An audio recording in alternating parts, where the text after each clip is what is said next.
divine feminist, eyes wide shut, sex romp. Really cool. It's my dream, really.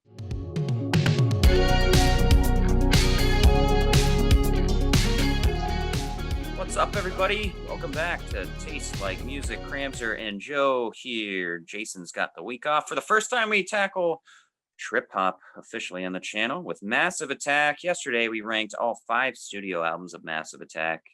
It turned out much better than we thought with Joe, and I proved to everyone that I was a pretty darn good fan as well. But now we're going to count down our favorite top 10 songs by Massive Attack, and I thought there was a lot to choose from, so I'm excited to see what you got. Why don't you kick it off? All right, yes. So, Massive Attack, I definitely enjoyed more than I thought. I knew I liked some of their singles, but plenty to choose from here in the top 10. It's not like a Don Henley week where I'm struggling past number 3. On number 10, we got a little Horace Andy on vocals here with him, the big wheel. One of the brighter things that they do, but still have a really cool undulating synth part. Great drums, great groove to it. Just a cool song, kind of unexpected there at the end of Blue Lines. Number 9, we got the modern James Bond track, Sly, or it could be, in any one of the Pierce Brosnan James Bond flicks, they would fit right in. Number 8, I got Group 4, cool. I said Manic Pixie Dream Girl, vocals from Elizabeth Fraser, from the Cockatoo Twins in the last video in our album ranking. So I'll say it again, but there's this cool, whispery, dark, evil male vocals that kind of mix in with it, which is pretty cool. Number 7, I got Paradise Circus, some symphonic elements coming in, cool arrangement. It's just very pretty.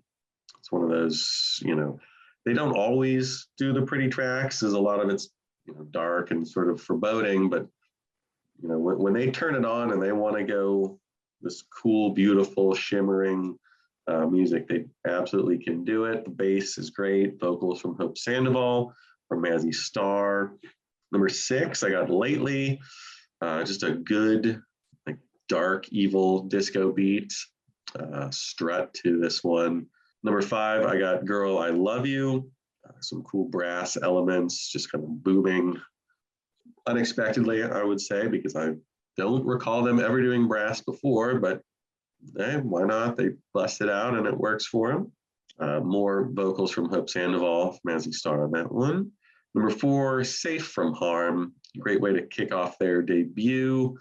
More of an R&B flavor to the vocals from Sharon Nelson, and a cool sample underneath that. Number 3, Protection, the title track from Protection.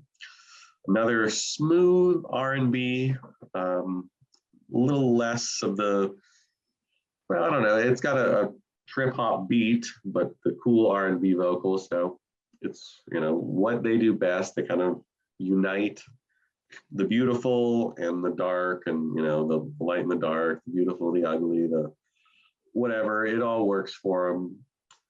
And the vocals from Tracy Thorn here are great. And the lyrics on this one, very cool as well. Cool flip of gender norms, gender roles, etc. Number 2, Teardrop, Elizabeth Fraser from Cockatoo Twins. One of the great guest vocal spots, I think, of all time. Her vocals are just so cool. Like lush, she's like rapping around the words and the music, and just the template for all electronica, trip hop, guest vocal spots, I think, from her on this. Just a great track. Number 1, though, is going to be Unfinished Sympathy. I love the spoons that they're doing, playing in the percussion. Some really amazing, beautiful piano and synth lines here. There's some really cool strings. It is just so beautiful, but it comes from all these different parts of the musical spectrum that it shouldn't work, but they combine them so skillfully. Just a one-of-a-kind experience. I can't even imagine what it would have sounded like in 1991. Might have melted my mind if I had heard it then. All right. I like all those songs. So, and we got a few in common. So, well done. Your number 10 was essentially my number 11, but my actual number 10, I've got Butterfly Caught. Really dark and eerie, underlying like little synth bed underneath. I like really cool. Sounds like a hot, sexy orgy you might succumb to at like the gates of hell, or like some seedy, divine feminist, eyes wide shut sex romp. Really cool. It's my dream, really. Number 9, Pray for Rain. Really weird, odd, cool composition. Really awesome and poetic. And it's got this dark piano sung by the lead singer from TV on the radio. Great lyrics. And that synth sound, like raindrops, also opens up in the composition. Like there's just refreshing rain coming down. Really great. Number 8, one Joe actually isn't crazy about. I've got A Prayer for England with Sinead O'Connor on vocals. Really cool vibe. It's like this like mysticism to it that I really like. I think she was a brilliant choice for it and brings the goods. It's very cinematic and trancy with the groove. Number 7, Heat Miser. Very villainous, almost like a mix between Tubular Bells and the theme from Halloween. Like it's really haunting. It's very cool. Number 6 with Joe, Girl, I Love You. I love the cymbal work here. It brings such a cool atmosphere to the song. Love the vocals. I love the really vibrant, bouncy, bassy, sticky bass part driving the whole thing, and this really rich, big, haunting, violent synth lead. Very cool. Number 5, Be Thankful for What You've Got. Got a cool, warm organ that you don't really get anywhere else on a song. Really a lot of soul, and I love the just classic hip hop record scratches too. Terrific vocals. Number 4, again with Joe, Group 4, really awesome 8-minute epic.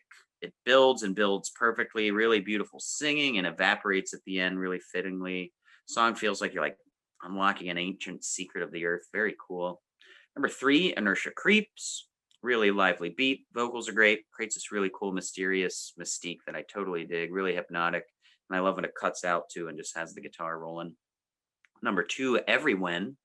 Static, cool stillness. Really, again, mystical. I love it. Otherworldly and transcendent. Very alarming and totally encapsulating. Just full of cool cinematic atmosphere and texture. And then finally, my number 1 is Daydreaming. I love the rapping. It's got a cool West End Girls vibe from Pet Shop Boys. Simple and spacious, beautiful angelic vocals, again, kind of paired with it. Love the beat and the sound of like those digital toms that are really faint, but really cool. And then they shout out, Here Comes the Sun and everything. Got really cool key sounds on it. So, yeah, I don't really think of them as a songs band, but these are all killer tracks, no doubt. Yours as well. Interesting. You didn't pick any of the big hits. No Teardrop, no Unfinished Sympathy. Wow. Wow. Did not see that coming. Yeah. And I mean, I like that song. I like those songs a lot. There are very few songs. I think like Flat of the Blade is like the only song I can think from the top of my head I just like don't want. But that's it. All right. So there you have it. 10 favorite Massive Attack songs. Let us know what your favorite 10 are. Which one of our lists do you like more? What songs are we missing? Don't forget to like, comment, subscribe, hit the bell for notifications. And check in with us tomorrow, side 3 for Massive Attack. We'll see you then. Kramser and Joe out.